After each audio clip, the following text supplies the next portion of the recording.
Is your Samsung Galaxy S25 Ultra charging slower than it should?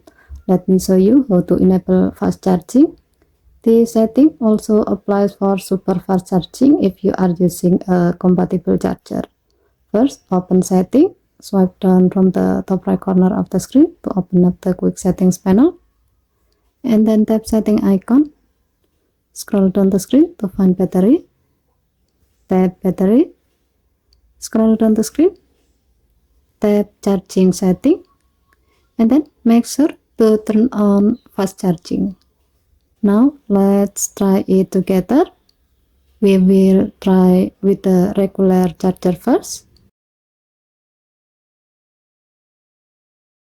You will see in the notification panel it shows fast charging. Now let's unplug it and try with super fast charger.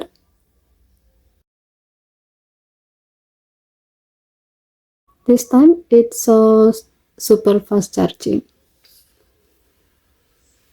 So the same setting, but the charger you use makes the difference.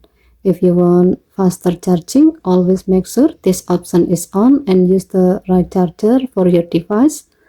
Simple as that. Okay, thank you for watching. Please help to like and subscribe. Have a nice day.